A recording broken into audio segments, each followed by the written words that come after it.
దేవుని నామమున స్తోత్రం అండి. కుడి వచ్చిన వారందరూ కూడా హృదయపూర్వక వందనాలు. అవకాశం ఇచ్చే దైవజనులకు కూడా వందనాలు.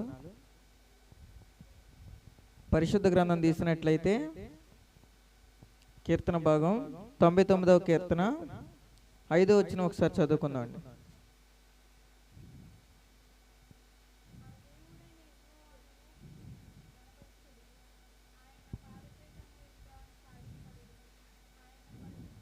తొమ్మిదో వచనం కూడా ఒకసారి చదువుకుందాం.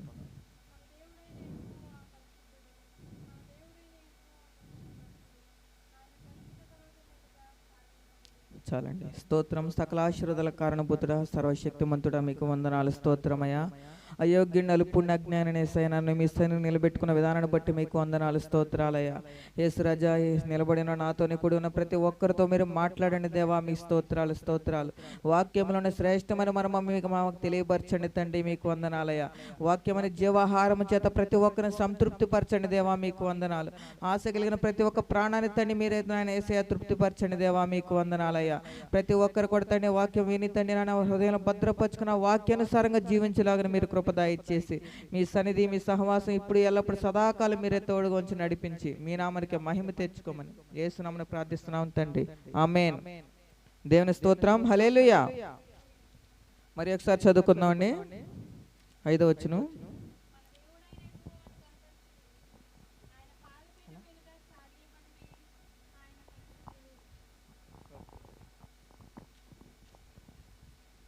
మనందరం అంటే ఏం చేయాలంటండి, మన తండ్రి అయిన దేవుణ్ణి గణపరచాలంట.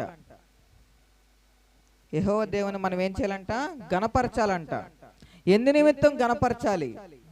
ప్రతి ఒక్కరూ ఆ విషయం గమనించాలి. మనం ఎందుకు గణపరచాలి అంటే ఆయనలో ఒక గొప్పతనం ఉంది. ఆయన ఎవరంట? మనకి 3వ లైన్లో ఉంది కదా, ఆయన పరిశుద్ధుడు. ఆ యొక్క 9వ వచనంలో కూడా ఉంది, మన దేవుడని యెహోవా పరిశుద్ధుడు.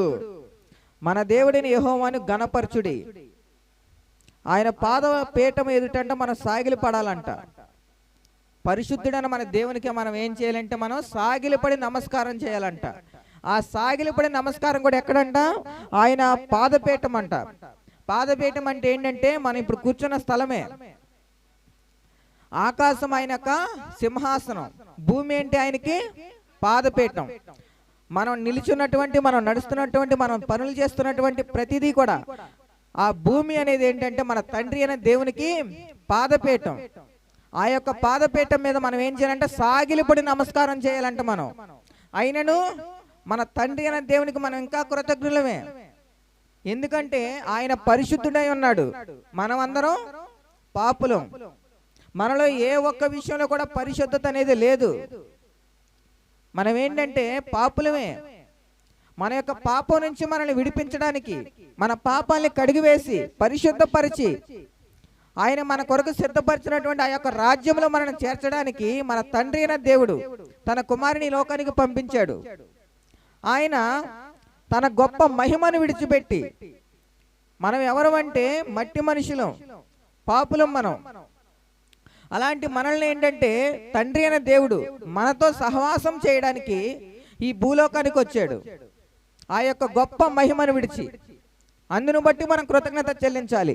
పరిశుద్ధుడైన దేవుడు ఎల్లప్పుడూ కూడా నిత్యము వేవేల దేవదూతల చేత ఈయన పరిశుద్ధుడు పరిశుద్ధుడు అని నిత్యము స్తుతి గానములు చేయబడుచున్న ఆయన ఆ యొక్క గొప్ప మహిమను విడిచి మట్టి మనుషులమైన మన వద్దకు ఆయన ప్రేమను కనపరచడానికి వచ్చాడు. మరి ఆయన మనం స్తుతించాలి కదా. మనం అందుకు కృతజ్ఞులమై ఉన్నవానికి మనం తండ్రి అయిన దేవుని విషయంలో ప్రతి దానికి కూడా కృతజ్ఞతలు చెల్లించాలి. దానికి అనేక కారణాలు ఉన్నాయి. వాటిలో ఒకటేంటంటే ఆయన పరిశుద్ధుడై ఉన్నాడు, అందును బట్టి మనం కృతజ్ఞతలు చెల్లించాలి. ఎందుకంటే మనం పాపులం, ఆయనను మనం ప్రేమించాడు. మరి అలాంటప్పుడు మనం చెల్లించాలిగా కృతజ్ఞతలు.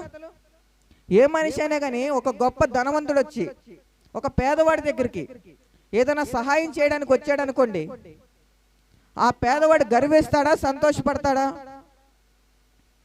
ఏ దిక్కు లేని వాడిని నా యొద్దకు, అంత గొప్ప ధనవంతుడు నా దగ్గరకు వచ్చాడా, నేనే పాటి వాడిని, నా దగ్గర ఏముందని వచ్చాడు, అంత గొప్ప ధనవంతుడు నా దగ్గరికి ఎందుకు వస్తాడు అనుకుంటాడు ముందు. ఎందుకంటే ఏ యోగ్యత లేని వాడిని అంత గొప్ప పెద్ద పెద్ద కార్లు వేసుకొని ఒళ్ళంతా బంగారం పెట్టుకొని ఆ మేడం గారు సార్ గారు అలా వచ్చారేంటి నా దగ్గరికి, వీళ్ళు నా దగ్గరికి కాదులే నా పక్క ఇంటి వాళ్ళ దగ్గరికి వచ్చి ఉంటారు అనుకుంటాడు. కానీ వచ్చింది వాడి దగ్గరికి అని తెలియదు ఆ విషయం. వచ్చి ఆ మనిషికి సహాయం చేశాడు అనుకోండి, ఆ యొక్క పేదవాడు ఎంత సంతోషపడతాడు, నమ్మలేడు అనమాట ఆ యొక్క గొప్ప సంతోషాన్ని. నిజమేనా ఈ కార్యం, కళా నిజమా అనుకుంటాడు ముందు. ఇప్పుడు మనకు జరిగిందని కూడా మనం అలాగే అనుకోవాలి. మన తండ్రి అయిన దేవుడు ఆ యొక్క గొప్ప మహిమను విడిచిపెట్టి, పరిశుద్ధుడైన దేవుడు పాపులమైన మనల్ని అంతగా ప్రేమించాడు. ఎంతగా ప్రేమించాడంటే తన యొక్క ప్రాణాన్ని మన కొరకు ఆ యొక్క కలవరి సిలువలో తన రక్తం అంతా కూడా మన కొరకు కార్చేశాడు. ఒక్క బొట్టు కూడా ఆయన శరీరంలో ఎక్కడ కూడా లేదనమాట. ఆయన శరీరం ఏంటంటే, ఇప్పుడు మనం పొలాలు గనక పంట చేనుకి పొలాలు ఏ విధంగా అయితే నాగలతో దున్నుతారో ఆ విధంగా శరీరం అంతా కూడా చీల్చబడింది అనమాట. శరీరం అంతా కూడా గాయాలే ఆయన శరీరాన్ని. ఎందు నిమిత్తం అంటే పాపులమైన మన కొరకు. నేను పరిశుద్ధుని, వారి పాపులు, వారితో నేను సహవాసం ఎందుకు చేయాలనుకోలేదు ఆయన. ఆయన ఎంత గొప్ప ప్రేమమేడంటే, మనం ఒకసారి చూసినట్లయితే యోహాను సువార్త 3వ అధ్యాయం 16వ వచనంలో ఒక మాట ఉంటుంది. దేవుడు లోకముని ఎంతో ప్రేమించానంట. దేవుని స్తోత్రం, హల్లెలూయా. లోకం అంటే మనం నివసించేదే. తండ్రి అయిన దేవుడు అంటే ఈ లోకాన్ని అంట ప్రేమించడం వేరు, ఎంతో ప్రేమించాడంట. అంటే ఆ యొక్క ప్రేమకి ఏంటంటే కొలత లేదనమాట. ఎంతగా ప్రేమించాడంటే దాన్ని ఆ యొక్క లోకంలో నివసించే పాపులైన మనుషుల కొరకు తన ప్రాణాన్ని పెట్టేంతగా ప్రేమించాడు ఆయన. ఆ యొక్క గొప్ప పరిశుద్ధతను విడిచి పాపులమైన మనల్ని ప్రేమించాడు. మరి మనం ఆయన ప్రేమను మనం కలిగి ఉన్నాం. మనం ఆ ప్రేమను ఎదుటివాడికి మనం చూపిస్తున్నామా? తండ్రి అయిన దేవుని ప్రేమని. మనం ఎవరం కూడా పరిశుద్ధులం కాదు, మనం ఎవరం కూడా గొప్పవారం కాదు. మరి మనం మన తోటి వారిని, మనకన్నా కొద్దిగా తక్కువ వాడు ఎవరైనా ఉన్నారనుకోండి, వారిని చిన్న చూపు చూస్తాం మనం. మరి మన తండ్రి అయిన దేవుడు చూడండి, ఆయన ఎవరంట, ఇక్కడ చదివాం కదా 9వ వచనంలో, మన దేవుడైన యెహోవా పరిశుద్ధుడు, మన దేవుడైన యెహోవాని గణపరచుడి, ఆయన పరిశుద్ధ పర్వతం ఎదుట సాగిలపడాలంట. మనం సాగిలపడి, మన సాగిలపడి నమస్కారాల దాకా ఎందుకు, మనం మామూలుగానే మన తండ్రి అయిన దేవునికి కృతజ్ఞతాస్తుతులు ప్రతిదినం మనం చెల్లిస్తున్నామా? వేకుజామున లేవగానే, తండ్రి ఈ యొక్క నూతన దినాన్ని నాకు ఇచ్చావు, నాకంటే గనులు ఎంతమందో ఉన్నారు, నాకంటే గొప్పవారు ఉన్నారు, బలవంతులు ఉన్నారు, నాకంటే నీతిగా జీవించే వాళ్ళు ఉన్నారు, కానీ నేను ఏ యోగ్యత లేని వాడిని, మరి నాకు ఈ యొక్క నూతన దినాన్ని నాకు ఇచ్చావు, నీ సన్నిధిలో నేను సాగిలపడి నమస్కరించాలి, నీ కృతజ్ఞతాస్తుతులు నేను చెల్లించాలి అని మన తండ్రి అయిన దేవునికి కృతజ్ఞతలు చెల్లిస్తున్నామా? ఎవరికి వారు మనం పరీక్షించుకోవాలి. ఎందుకంటే కృతజ్ఞత స్థుతులు మనం చెల్లించే దాన్ని బట్టి మన తండ్రి అయిన దేవుడు మన కొరకు సిద్ధపరిచినటువంటి గొప్ప ఆశీర్వాదాలు మనకు దయచేస్తాడు అనమాట. దేవుని స్తోత్రం, హల్లెలూయా. ఎప్పుడైనా కానీ మనం ఏంటంటే, ఇప్పుడు ఏదైనా ఒక షాప్కి వెళ్ళామనుకోండి, బట్టల షాప్కో లేకపోతే మన వస్తువులు కొనుక్కునే షాప్, ఏదైనా ఒక షాపు మనం వెళ్ళినప్పుడు ఏంటంటే, మనం చెల్లించే డబ్బులను బట్టే ఆ ఎదుటివాడు మనకు వస్తువులు ఇస్తాడు. మనం ఎంత విలువను మనం చెల్లిస్తామో, వాళ్ళకి ఎంత వెల చెల్లిస్తే ఆ చెల్లించే దాన్ని బట్టి అంత విలువైన మనకిస్తాడు. అలాగే మన తండ్రి అయిన దేవునికి కృతజ్ఞతాస్తుతులు అనేవి మనం ఎంతగా చెల్లిస్తా ఉంటామో అంత విలువైనవి, అంత గొప్ప ఆశీర్వాదాలు మన తండ్రి అయిన దేవుడు మనకి దయచేస్తాడు. దేవుని స్తోత్రం, హల్లెలూయా. ఈ రాత్రి కాలమందు పరలోకమందున మన తండ్రి అయిన దేవుడు మన కొరకు అనేక గొప్ప ఆశీర్వాదాలు దాచిపెట్టాడు. వాటన్నిటిని మనం పొందుకోవాలంటే మనం చేయవలసింది ఏంటంటే, ఆ యొక్క పరిశుద్ధుడైన దేవుని మనం ఏం చేయాలంటే కృతజ్ఞతాస్తుతులు చెల్లించాలి, సాగిలపడి. మనం ఏంటంటే దావీదు మహారాజును జ్ఞాపకం చేసుకోవడమే కృతజ్ఞతాస్తుతులతో చెల్లించే విషయంలో. ఆయన గొప్ప రాజు అయ్యుండి కూడా ఎక్కడ కూడా ఆయన విషయం, దేవుని స్తుతించే విషయంలో పొరపాటును కూడా సిగ్గు అనేది చూపించలే. ఆయన ఎక్కడ కూడా దేవుని మందస్సు వెళతానని నాట్యం ఆడుకుంటా వెళ్ళాడు. దాని ముందు నేను రాజును కదా, నన్ను చూస్తే ఎవరు నవ్వుతారేమో, హేళన చేస్తారేమో అనుకోలా. అంత గొప్ప రాజే అంత తగ్గించుకున్నప్పుడు మనం మామూలు మనుషులు. మరి అంత పరిశుద్ధుడైన దేవుడు అంత గొప్ప మహిమను విడిచి ఈ లోకానికి వచ్చాడు. మరి అలాంటప్పుడు మనం మామూలు మనుషులమే కదా, మనం తగ్గించుకొని ఆయన కృతజ్ఞతాస్తుతులు చెల్లిస్తే ఆయన దాచినటువంటి మేలును మనం పొందుకుంటాం కదా. కాబట్టి మనం ఏంటంటే ఈ రాత్రి కాలమందు ప్రతి ఒక్కరం కూడా ఇక్కడ 6వ వచనంలో ఒక మాట చదువుకుందాం మనం. ఆయన యాజకులలో అహరోనులుండిరి, ఆయన నామమును బట్టి ప్రార్థన చేయవరలో సమూయేలు ఉండెను. వారు యెహోవాకు మొరపెట్టగా ఆయన వారికి ఉత్తరమిచ్చెను. మేఘస్తంభంలో నుండి ఆయన వారితో మాట్లాడెను. వారు ఆయన శాసనములను అనుసరించిరి, ఆయన తమకిచ్చిన కట్టడను వారును అనుసరించిరి. దేవుని స్తోత్రం, హల్లెలూయా. ఏంటంట, వారు ఆయన అనుసరించారంట. వారు ఆయన కట్టడలను ఆయన యొక్క శాసనాలను అనుసరించి నడుచుకున్నారంట. వారు చెప్పిన దేవుడు వారికి ఇచ్చినటువంటి ప్రతి ఒక్క మాటను కూడా వారు పాటించారు. దేవునికి వారు మొరపెట్టారు. వారు చేసిన ప్రతి మొరను కూడా దేవుడు ఏం చేశారంటే ఆలకించాడు.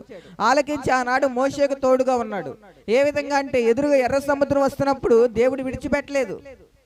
ఎందుకంటే తనకు మొరపెట్టాడు కాబట్టి, తన యొక్క శాసనాలను అనుసరించాడు కాబట్టి. తండ్రి అయిన దేవునికి లోబడిన దాన్ని బట్టి ఏంటంటే ఆయన శత్రు సైన్యాన్ని అంతటిని కూడా ఆ యొక్క సంద్రంలో ముంచివేశాడు. తన ప్రజలందరినీ కూడా క్షేమంగా ఆ యొక్క సముద్రాన్ని దాటించాడు. ఏ విధంగా? దాన్ని 2 పాయలుగా చేసి ఆరిన నేలగా సముద్రాన్ని చేశాడు. దేవుని స్తోత్రం, హల్లెలూయా. మనం నమ్మిన ఎడల ఏంటంటే మన తండ్రి అయిన దేవుడు ఎప్పుడు కూడా గొప్ప కార్యాలు చేయడానికి సిద్ధంగానే ఉంటాడు. ఆయన మన తలుపు దగ్గరే తట్టి ఉంటాడు అనమాట, సిద్ధముగా. మనం స్తుతించడమే ఆలస్యం. ఎంతగా దేవుని స్తుతిస్తామో, మనం ఎప్పుడు దేవుని స్తుతిస్తానికి సిద్ధపడతామో వెంటనే తలుపు తట్టి ఆయన మన హృదయంలో ప్రవేశిస్తాడు కార్యం చేయడానికి. దేవుని స్తోత్రం, హల్లెలూయా. మనం కార్యాలు ఆలస్యం అవుతున్నాయంటే దానికి కారణం ఏంటంటే మనం చెల్లించే స్తుతులే. ఎప్పుడైనా కానీ మనం ఏంటంటే ఆ కొట్టువాడి దగ్గర, షాప్ వాడి దగ్గర డబ్బులు మనం చెల్లించే దాన్ని బట్టే వాడు వస్తువు ఇస్తాడు మనకి. మనం ఎంత తొందరగా చెల్లిస్తామో, మనం ఎంత ఎక్కువ చెల్లిస్తామో దాన్ని బట్టే ఆ యొక్క ఒక వస్తువు మనకు వస్తుంది. కాబట్టి మన తండ్రి అయిన దేవునికి కూడా మనం కృతజ్ఞతాస్తుతులు ఎంతగా చెల్లిస్తామో దానిని బట్టి ఆయన మన ఎడల దాచి ఉంచినటువంటి గొప్ప మేలులు, గొప్ప ఆశీర్వాదాలు అవన్నీ కూడా మన కొరకు ఆయన దయచేస్తాడనమాట. అట్టి కృప మనం పొందుకోవాలంటే మనం ఎప్పుడు కూడా ఎలా ఉండాలంటే కృతజ్ఞతాస్తుతులు చెల్లించేవారిగా. మనం ఏంటంటే సిగ్గుపడక, భయపడక, వెనకంజ వేయక, వేగిరమే సిద్ధపాటు కలిగి మనం ఏంటంటే స్తుతులు చెల్లించడానికి, ఆయన ఆరాధించడానికి, ఆయన మహిమపరచడానికి సిద్ధ మనసు కలిగిన వారంగా మనం ఉండాలి. అట్టి కృప ఈ రాత్రి కాలం ముందు తండ్రి అయిన దేవుడు మనందరికి కూడా దయచేయను గాక. ఆమేన్.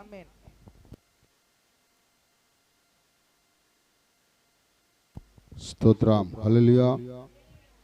పిల్లరా, ఏం చేయాలంట? స్తుతులు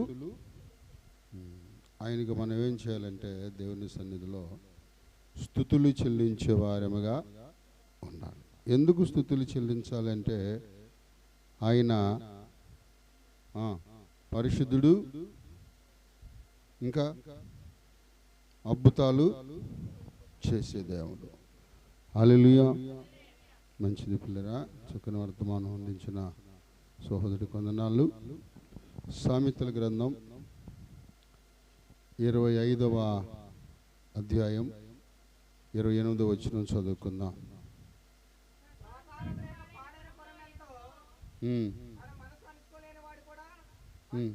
ప్రార్థన చేద్దాం. పరిశుద్ధుడా, నీకు వందనాలు. ప్రేమ నమ్మకమైన మా తండ్రి, నీకు స్తోత్రాలు చెల్లిస్తున్నా. అయా, నీ కృపాన్ని కనికిరాన్ని నా మీద ఉంచండి.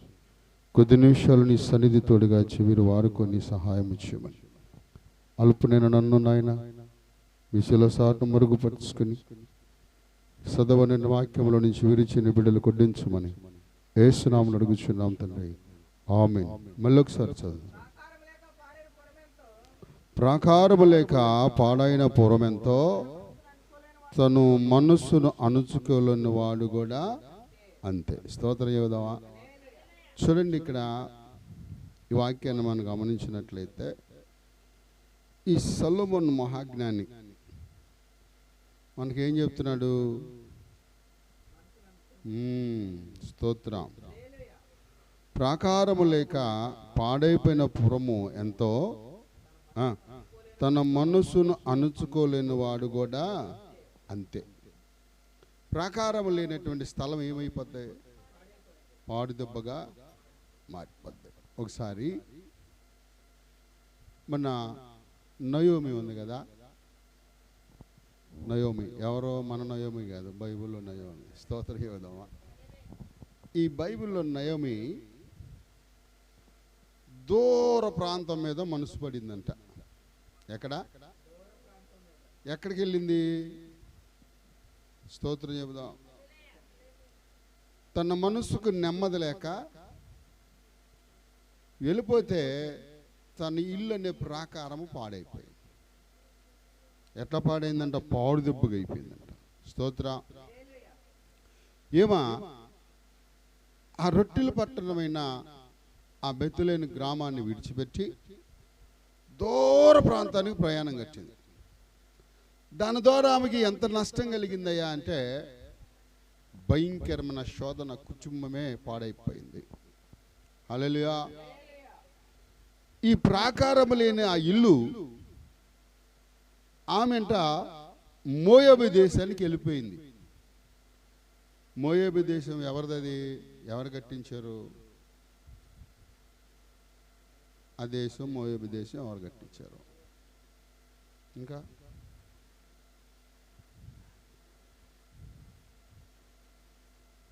ఎవరు కట్టించారంటే లోతుకి తల్లి కుమారుడికి పుట్టినటువంటి బిడ్డ, వాడి పేరు ఏం పేరు? ఎక్కడికి వెళ్ళిందని చెప్పాను? నయోమి మోయాబి. మరి ఆలోచిస్తుందంటే అక్రమ అన్యాయంగా పుట్టినవాడు మోయాబి. దానికి ఆ పట్టణం పేరు వాడు పేరు పెట్టారు. అది శపించబడిన పట్టణం. ఆ పట్టణాన్ని కోరుకొని ఇల్లు వాకిలి విడిచిపెట్టి వెళ్ళిపోయింది, తన కుటుంబాన్ని తీసుకొని బ్రతకలేక. పిల్లరా, సరే సమస్తము కోల్పోయింది. తన కోడలైన ఋతు, ఇంకొక ఆమె పేరు చెప్తారా? ఋతు అని నేను చెప్పాగా. నయోమి ఎట్ట అయింది? అది ఋతు వార్ప. అమ్మా, ఇప్పటికే నేను చాలా నష్టపోయాను, ఇంకా మీరు నా దగ్గర ఉండడం అవసరం లేదు, మీరు వెళ్ళిపోండి అని అంటే భలే శాంతిచ్చావు అత్త అని చెప్పని నయోమి ఏం చేసిందా? ఆ వార్ప ఏం చేసిందంటే భయంకరమైన బుద్ధి పెట్టి వెళ్ళిపోయిందంట. కానీ రూత్ ఏం చేసింది? అత్త నేను వెళ్ళను, నేను నీతోనే వస్తా. లేదమ్మా, మా ఇశ్రాయేలు నిన్ను ఒప్పుకోరు. ఎందుకు ఒప్పుకోరు అంటే మోయాబీలకి ఇశ్రాయేలుకి సాంగత్యం లేదు, వాళ్ళు ఒప్పుకోరు. అయినా సరే అత్త, నీ ఊరే నా ఊరు, నీ దేవుడే నా దేవుడు, నువ్వు ఎక్కడ చస్తావో నేను అక్కడ చస్తాను అందంట. స్తోత్రం చెబుదామా. నయోమికి ఎంత మంచి కోడ దొరికిందో కదా. ఈ రోజుల్లో అంతా కోడలు ఒక మోడలు. ఏనన్నా? కోడలు ఒక పురుషుని అర్థం చేసుకుంటాం కానీ స్త్రీలను అసలు అర్థం చేసుకోలేమంట. స్తోత్రం చెబుదామా. వాళ్ళు మర్మాల పుట్ట లోపల ఉన్నాయి, బయటికి రావు.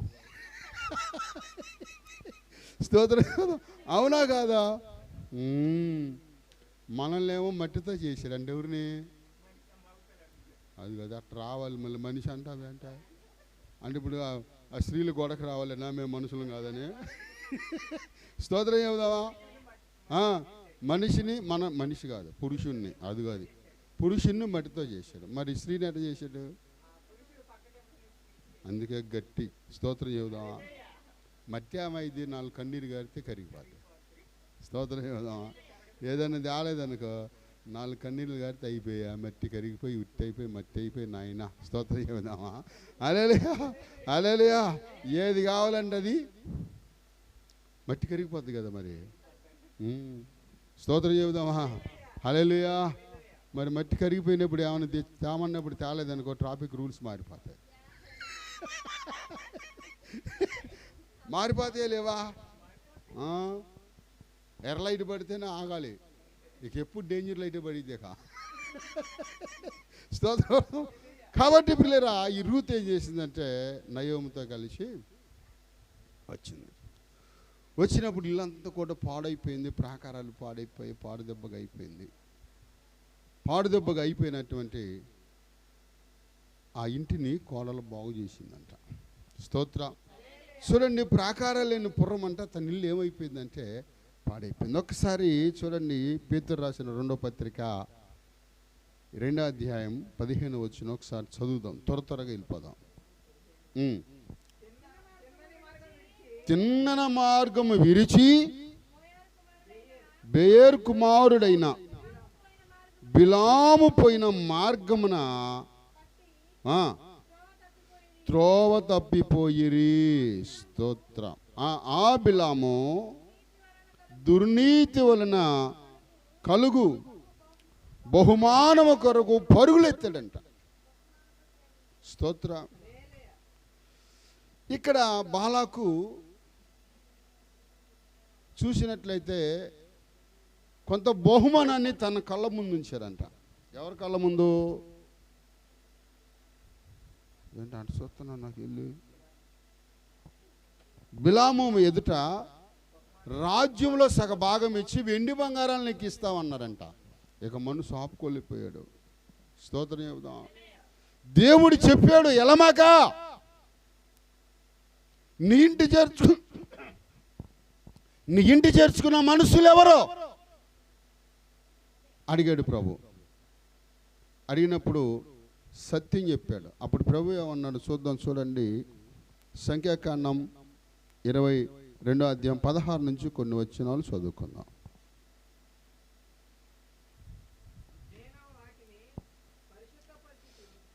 అయ్యా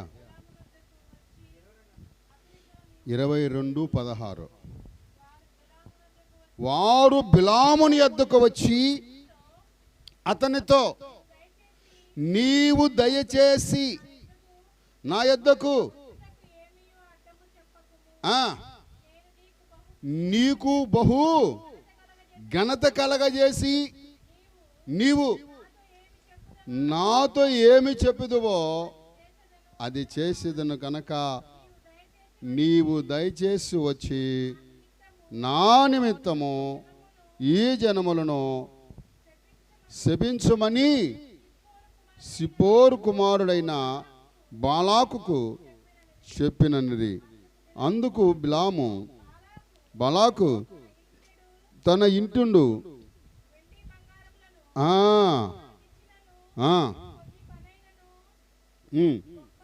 గొప్ప పనైనను చేయనట్లు నేను నా దేవుడైనా మేరలేను. స్తోత్రం. చూడండి, దేవుడు చెప్పిన మాట బాగానే చెప్పాడు. అయితే ప్రభు ఏమన్నాడంటే, నువ్వు వాళ్ళతో వెళ్ళు, కానీ వాళ్ళ మాత్రం నీవు చెప్పించొద్దు అన్న. కూడా ఇతను వెనకానప్పుడు కూడా వెండి బంగారానికి లొంగిపోయాడు. ఎన్ని బలిపీఠాలు కట్టాడో, ఎన్ని అర్పణలు చేశాడో, కానీ దేవుడు తన ప్రజల్ని దీవించడానికి ఇష్టపడ్డాడు. స్తోత్రం. కారణం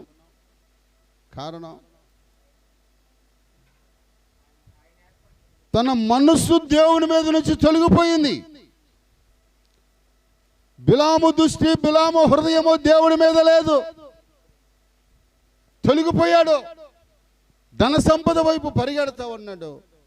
కానీ దేవుడు తన బిడ్డలను విడిచిపెడతాడంటే విడిచిపెట్టడం. ఒకసారి అంట ఒక పేద సేవకులు పిల్లరా, వారు భోంచేసి 3 రోజులు అనుకున్నారంట, ఉపవాసం ఉందామలే దేవుడిచ్చేదాకా అనుకున్నారంట. స్తోత్రం చెబుదాం. ఏమనుకున్నారు? దేవుడిచ్చేదాకా ఉపవాసం ఉండి దేవుడిచ్చినప్పుడే ఇప్పుడు కారిచ్చాడు దేవుడు, అది రేడియేటర్ వాటర్ కారిపోతుంది. దగ్గర 800 లోపల పెట్టి కూలింగ్ వాటర్ మార్పించి చేసినా కూడా వాటర్ కారిపోతుంది. ఏంటో వాటర్ కారిపోతుందని చూస్తే పైన రేడియేటర్కి నీళ్ళు పోస్తాం కదా, ఆ పైన క్యాప్ పోయింది. ఎంత అయ్యిద్దయ్యా అంటే 1800 చెప్పాడు. ప్రార్థన చేశాం, దేవుడు శుక్రవారం రాత్రి కార్యం చేశాడు. స్తోత్రం చెబుదామా? అంటే ఇప్పుడు మనం ఎవరి మీద అనుకోవాలి? మనస్సుని దేవుని మీద నిలుపు. ప్రాకారాలైన పొడమ ఎట్టిదో తన మనస్సును అణుచుకోలేని వాడు పరిస్థితి అంతే. పిల్లరా, బిలాము అణుచుకోలేకపోయాడు. వెండి బంగారాలు ఆశ పెట్టారు, వెళ్ళిపోయాడు. దేవుని ప్రజలను శపించడానికి ఇష్టపడ్డాడు. కానీ ఏమైపోయాడు? అగ్నికి ఆహుతి అయిపోయాడు. స్తోత్ర. ఎవడో ఏం చేయవసరం, దేవునికి విరోధంగా ప్రవర్తించి ఎవరు నాశనాన్ని వాళ్ళే. స్తోత్రం చెబుదాం. హల్లెలూయా. బిలాముకు చెప్పాడు, ఆ మనుషులతో పోమాక నీకు ప్రమాదం ఉందని. అప్పుడు కూడా వినకుండా గాడిద వేసుకుని వెళ్తుంటే గాడిద బుద్ధి చెప్పిన అయ్యగారికి బుద్ధి రాలా. గాడిద అంటే ఏం చేసింది? అరే, గాడిదగా మాట్లాడేటువంటి విధానం దేవుడిచ్చాడు. అందుకు గాడిద, నేను నీదానినైనది మొదలుకొని నేటి వరకు నీవు ఎక్కుతూ వచ్చిన నీ గాడిదని కానా నేను ఎప్పుడైనాను. స్తోత్రం. హల్లెలూయా. ఈ గాడిదంట బిలాము కాలుని గోడకేసి చదివిందంట. అట్టన్న బుద్ధి వస్తుందేమో. స్తోత్రం చేద్దామా. అట్ట కూడా బుద్ధి మనసు తొలగిపోయిందండి. దేవుని మీద లేదు. దేవుని మీద నుంచి తన మనసు త్రిప్పుకున్నవాడు ఏమైనా చేస్తాడు. హల్లెలూయా. దేవుని యొక్క ప్రాకారాలలో దేవునిలో ఉన్నవాడు ఏం చేస్తాడంటే స్థిరమ కలిగి ఉంటాడు. అయితే ప్రార్థన చేశారంట. గురువారం శుక్రవారం శనివారం 3 రోజులు ఉపవాసం ఉన్నారు. ఉపవాసం ఉండి శనివారం సాయంత్రం ఆరాధన జరుగుతుంది. సాయంత్రం ఉపవాస కూడిక జరుగుతుంది. మరి ఎదురు కొట్టాయని అడుగుదామని చూస్తున్నాడంట. ఏంటది? అప్పు. ఎదురుగా పైన ఆరాధన జరుగుతుంది, కింద బిల్డింగ్ ఎదురుగా రోడ్డు అవతల కిరాణా షాప్ ఉంది. మమ్మీ, కిరాణా షాప్ దగ్గరికి వెళ్ళమంటావా అంటున్నాడు. యవనస్తుడు, వివాహం కాలేదు. తల్లి కొడుకులు సేవ చేస్తున్నారు. తల్లి కొడుకులు సేవ చేస్తున్నప్పుడు, నాయనా వద్దు, ఇప్పటికే 3 నెలలు డబ్బులు వాళ్ళకే ఇవ్వాలి, వద్దు నాయనా, దేవుడు ఏదో రకంగా మనల్ని. వా, ఎంత గొప్ప విశ్వాసం. స్తోత్రం చెబుదామా. గనుల కంటే ధనవంతుల కంటే పేదలైన మీరు. స్తోత్రం చెబుదాం. ఎందుకన్నాడు ఆ మాట అంటే, ఏ సమయానికి ఏది కావాలో ప్రభువుకు తెలుసు. ప్రభు ఇస్తాడు. నేను రోజు బైక్ మీద వెళ్తున్నాను. వారం ఎండ తీవ్రత తట్టుకోలేక ఎండను బండి వచ్చినాను, బాగానే ఉన్నా. నేను వాకింగ్ చెప్తానని వచ్చాడు ఒక అయ్యగారు. వాకింగ్ చెప్పాడు. ఆ రేకుల వేడికి కుప్పకూలిపోయాడు కుర్చీలో. మాకేం అర్థం కాలా, మాకు భయం వేసింది. సరే ఏంటి నాయన అంటే, నా పని అయిపోయింది అంటున్నాను. మాకు భయం వేసింది బాబు. స్తోత్రం చెబుదామా. ఆఖరులు అన్నాడు, అయ్యా నా ప్రాణాన్ని కాపాడా. మా వాళ్ళు ఫోన్ చేస్తావేమో అనుకున్నాను, ఫోన్ చేయాల. ఏదైనా నువ్వే. స్తోత్రం చెబుదాం. దేవుని మనసు, దేవుని ప్రేమ మనము కలిగి ఉండాలి. అయితే ఈ సేవకుని తల్లి చెప్తుంది, నాన్న వద్దు నాన్న, దేవుడు మనకి ఏదో రకంగా సాయం చేస్తాడు, వద్దు అనంటే.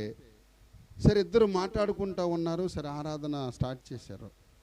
ఆరాధన స్టార్ట్ చేసినప్పుడు ఈ కిరాణా కొట్టు ఎదురుగా ఒక తెల్ల కారు వచ్చి ఆగింది. దాంట్లోంచి ఒక పెద్ద ఆయన దిగాడు. ఎక్కడ కొంచెం నల్ల ఇంటికి లేదు, అంతా బట్టలు తెల్లగా ఉన్నాయి, మనిషి తెల్లగా ఉన్నాడు, ఎంటికలు కూడా తెల్లగా ఉన్నాయి. కిరాణా షాప్కి వెళ్ళాడు. ఎదురుగా పాస్టర్ గారు ఏ సరుకులు అయితే కట్టిస్తాడు అదే సరుకులు కట్టించాడంట.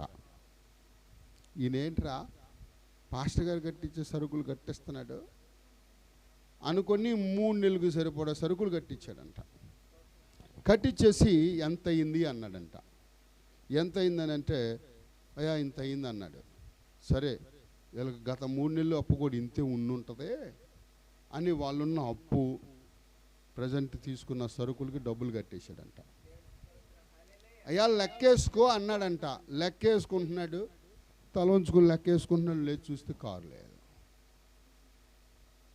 స్తోత్రం. లెక్కేసి అన్నాడంటే, లెక్కేసుకో, ఈ సరుకులు ఎదురుగా పాస్టర్ గారికి ఇవ్వండి అన్నాడంట. సరే అట్లాగే అన్నాడు. ఎవరయ్యా మీరు అని అడుగుదామా, తర్వాత అడుగుదామని లెక్కేసుకుంటున్నాడు. ఈ లోపు ఆయన లేడు అక్కడ. స్తోత్రం చెబుదాం. ఈ సరుకులు పైకి తీసుకెళ్లారు. అయ్యా మీకు ఇంకా నేను డబ్బులు ఇవ్వాలి కదా, ఎందుకు తెచ్చారు, ఎవరు అడిగారంటే, అయ్యా ఎవరో తెలీదు, కారులో వచ్చాడు, దిగాడు, సరుకులన్నీ కట్టించాడు, మీరు ఇవ్వాల్సిన 3 నెలలు కూడా డబ్బులు ఇచ్చేశాడు. వా, మనసు మనం ప్రభు మీద నిలుపుకుంటే ఆయనే కార్యాలు వాళ్ళకి అర్థం కాల. స్తోత్రం చెబుదాం. హల్లెలూయా. అప్పుడు ఈ అబ్బాయి అంటాడంటే, అవనస్తాడు కదా, మమ్మీ ఇలా ఆదివారం కదా, రేపు సరుకులు ఉన్నాయి, అన్నీ ఉట్టి పప్పులు అన్నీ ఉన్నాయి, మరి పప్పు కూరలు అన్నీ ఉన్నాయి, రేపు ఆదివారం కదా గట్టిగా తినేద్దామా అన్నాడంట. అరే ఆగు, దేవుడు చూసుకుంటాడు, ఆగనన్న. సరే ఆ రాత్రి ప్రార్థన చేశారు. అన్నం వండుతుంది అమ్మగారు. మమ్మీ ఏంటి మమ్మీ అంటే, అయ్యా మనకు దేవుడు ఇచ్చిందే తీసుకుందాం, మనకొద్దు, ఆయన ఇష్టం, ఆయన ఏం చేస్తాడో చూద్దాం, ఆయన చిత్తానికి మన బ్రతుకులు అప్పగించుకుందాం. స్తోత్రం చెప్దాం. హల్లెలూయా. ప్రభు కూడా ఏమన్నాడు, ఆయన ఎదుట గిన్నె పెట్టినప్పుడు, ప్రభువా ఈ పాత్రలోది నిన్ను త్రాగాలంటే అది నీ చిత్తం, నీ చిత్తమైతే దీన్ని తొలగించు, లేని ఎడల నీ చిత్తమే జరిగించు. స్తోత్రం చెబుదాం. దేవుని చిత్తానికి అప్పగించుకున్నవాడు దీవించబడతాడు, ఆశీర్వదించబడతాడు. అయితే తల్లి మాట్లాడి లోపలికి వెళ్ళిపోయిందంట. వెళ్ళిపోతే ఈ కొడుకు ఆలోచన చేస్తూ ఉన్నాడు, ఏంటి మా పరిస్థితి ఏంటని ఆలోచన చేస్తుంటే, ఆ మందిరానికి 2 కిలోమీటర్ల అవతల్లో మంచి చేపల చెరువు ఉందంట. ఏంటిది? ఆ చేపల చెరువు నుంచి గెద్ద 2 కిలోల చేపనట్ట పట్టుకొని వచ్చి ఆ అబ్బాయి మీద వదిలేసిందంట, కాళ్ళ దగ్గర. అది కింద పడి గిలగిల కొట్టుకుంటుంటే, మమ్మీ ఒకసారి బయటికి రా అన్నాడంట. వచ్చి చూస్తే చేప. రే నీ హృదయంలో ఉన్న కోరిక దేవుడు తీర్చాడు రా. బా, ఎంత మంచి దేవుణ్ణి కలిగి ఉన్నాం. మన అవసరాలు తీర్చే దేవుడు, మన అక్కర్లు తీర్చే దేవుడు. అరే నాయనా, నా కనీసం బైకే రావురా పెట్రోల్కి. ఎట్టా అంటే మా వాడు అన్నాడు, నాన్న నేను సగం ఇస్తాను, నీకు బైక్ 400 అవుతాయి కదా, నేను ఇంకొక 400 ఇస్తాను, కారు వేసుకెళ్ళిపోయి ఎండ కదా అన్నాడు. స్తోత్రం. క్లియరా. బైక్ మీద వెళ్తే 2 గంటలు పట్టేది, కారు వేసుకుని వెళ్తే 1.5 గంటలు వెళ్ళిపోయా.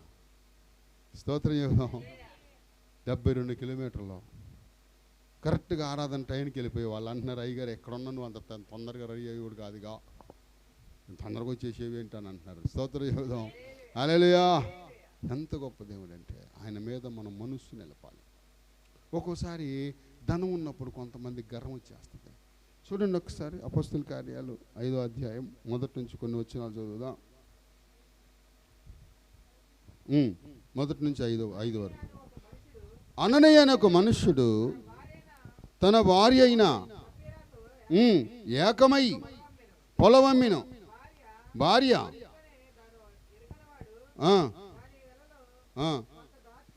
కొంత దాచుకొని కొంత తెచ్చి అపొస్తలుల పాదము యొద్ద పెట్టి, అప్పుడు పేతురు, అననీయా నీ భూమి వెలలో కొంత దాచుకొని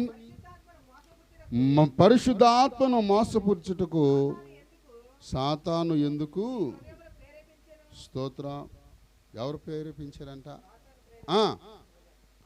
అది నీ అద్దనున్నప్పుడు నీదే కదా, అమ్మిన పిమ్మట నీ వశమై ఉండలేదా?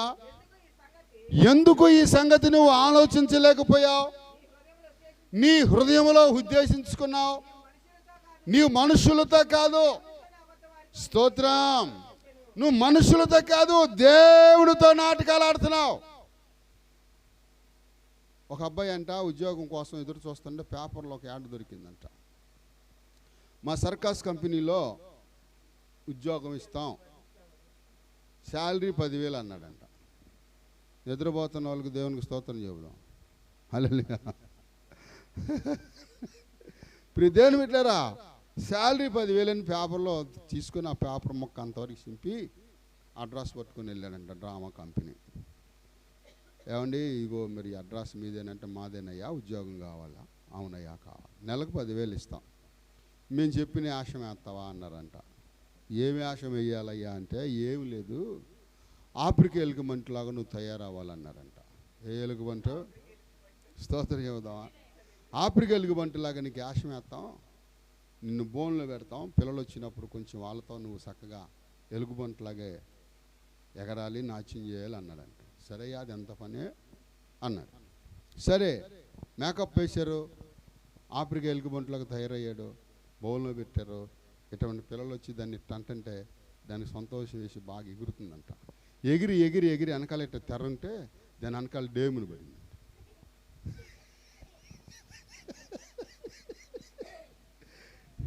దాని వెనకాల పడిపోయిందంట. పడిపోతే ఇంకో సింహం ఉందంట అక్కడ. ఎక్కడ? తెర వెనకాల. అదంతా గాండ్రం ఉందంట. బాబోయ్, అనవసరంగానే నీ నాటకానికి ఒప్పుకున్నాను, నన్ను సింహం తినేస్తుందని పరిగెడితే రాయ్ ఆగరా అంటుందంట సింహం. ఏమంటుంది సింహం? ఆగరా, నేను కూడా నీకులాగా నటన చేయటానికి వచ్చాను రా ఆగ అంటుందంట.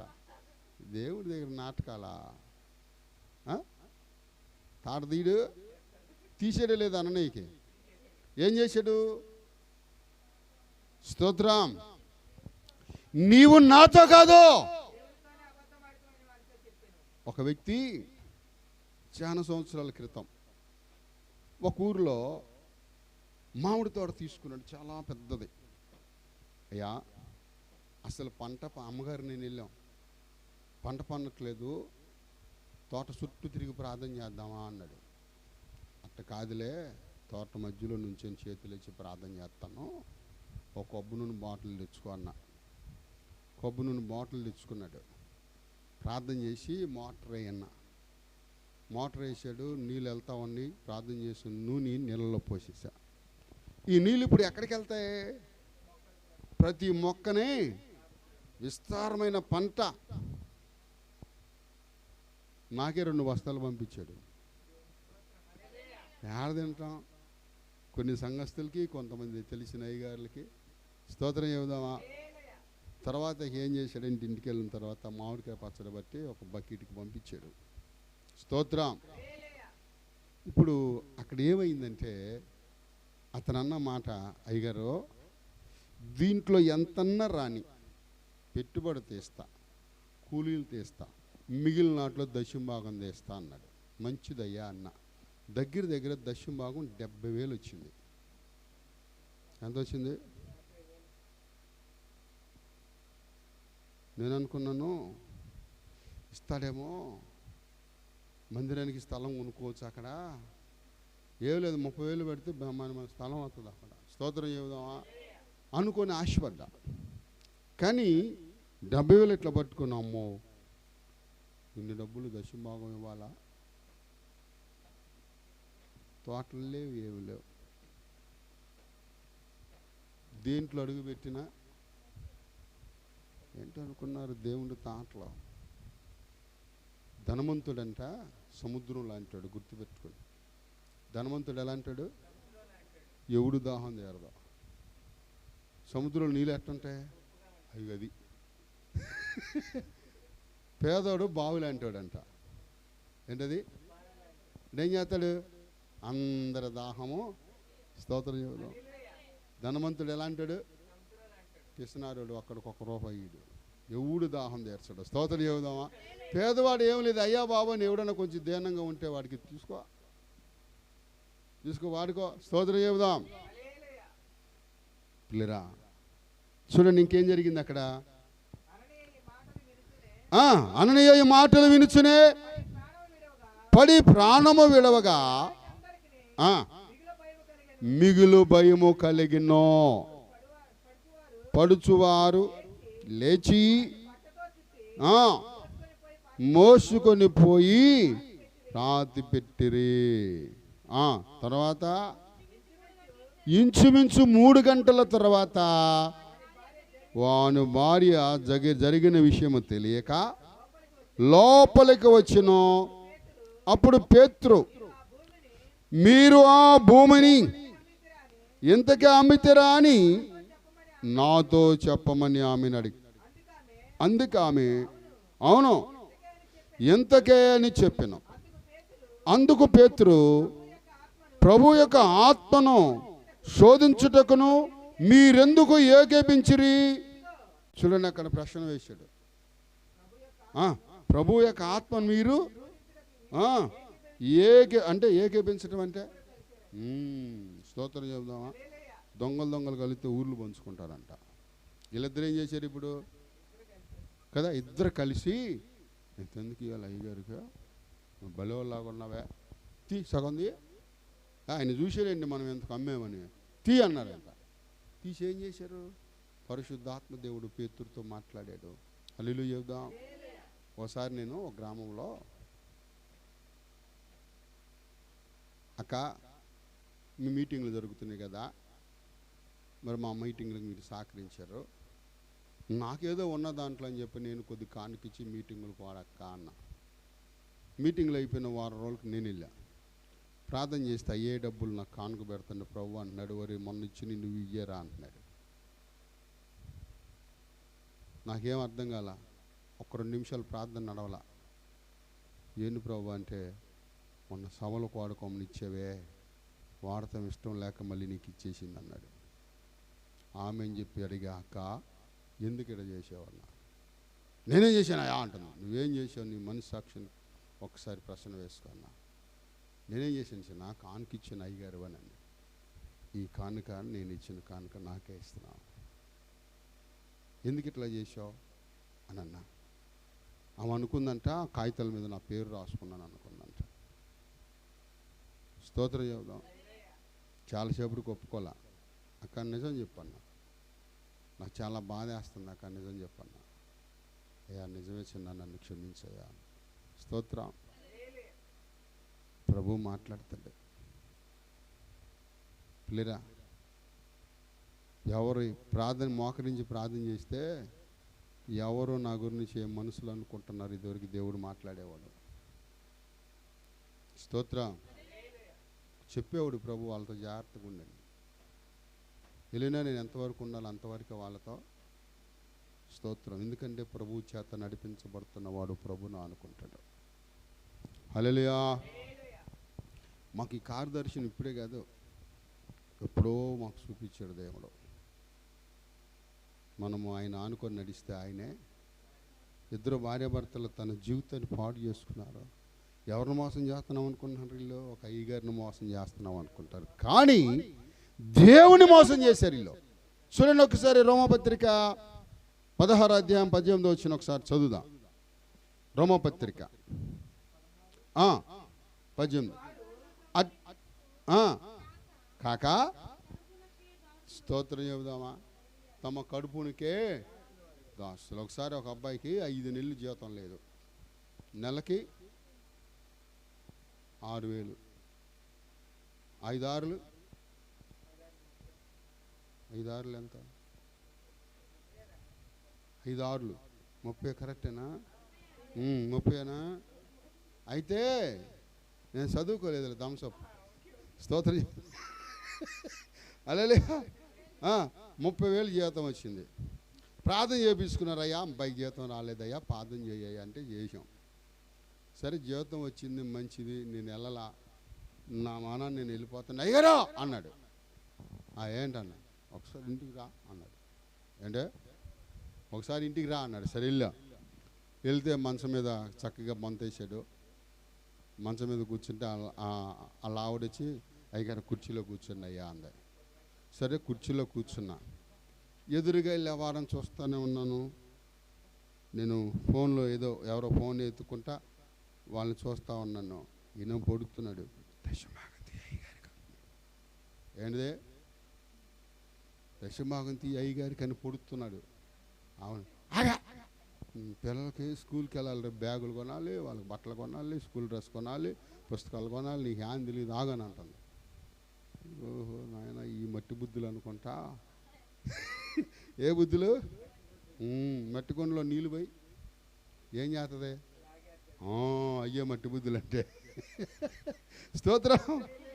సరే నేను ఆఖరికి నాకు అర్థమైపోయింది, నాయన మీ దశమాగం వద్దు, మీరు వద్దు నాయన, నాకు దేవుడు ఉన్నాడు, ఆయన ఎట్టాగాని ఎత్తాడని చెప్పి పైకి లేచా.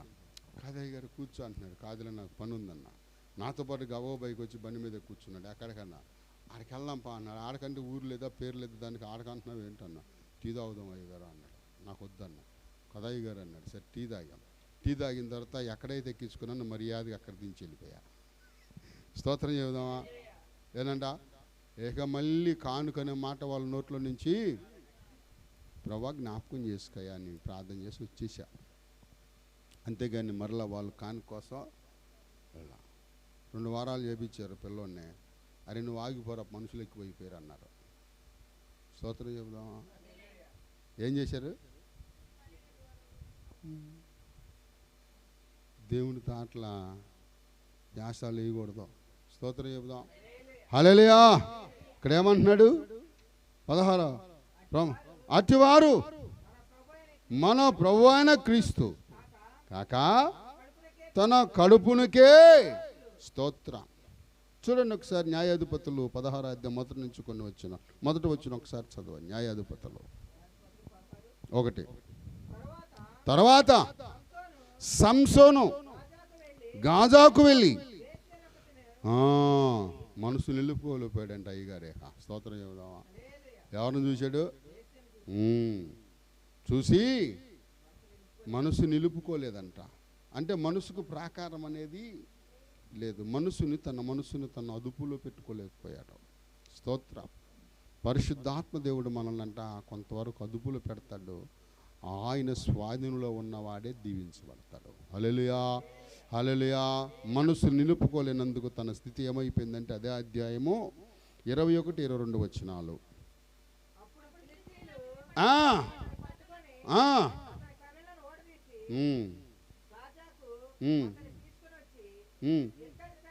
ఇత్తడి సంఖ్యల చేత అతని బంధించిరి.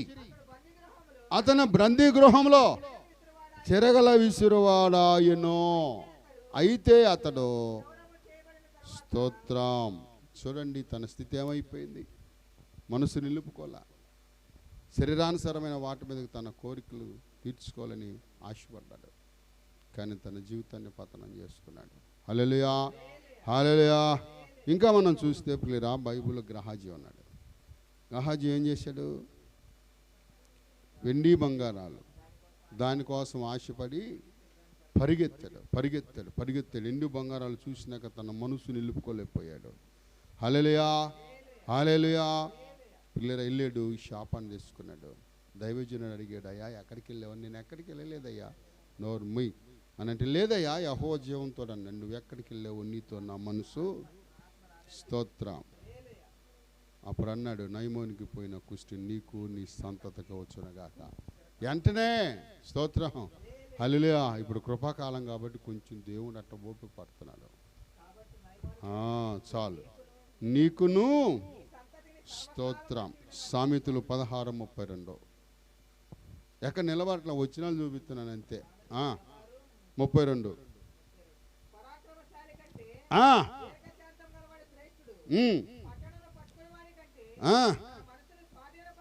స్తోత్రం చెబుదామా? ఎవరు శ్రేష్ఠుడంట?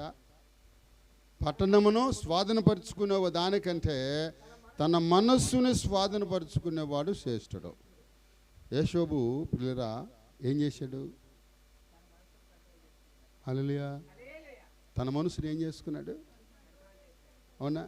ప్రభువు కొరకు తన మనసుని కంట్రోల్ చేసుకుని ఐగుప్తు దేశం మీద ఏమయ్యాడంట? ప్రధానమంత్రిగా దేవుడు చేశాడు. జాగ్రత్త ప్రియ దేవుని బిడ్డలారా. ప్రాకారాలు లేనటువంటి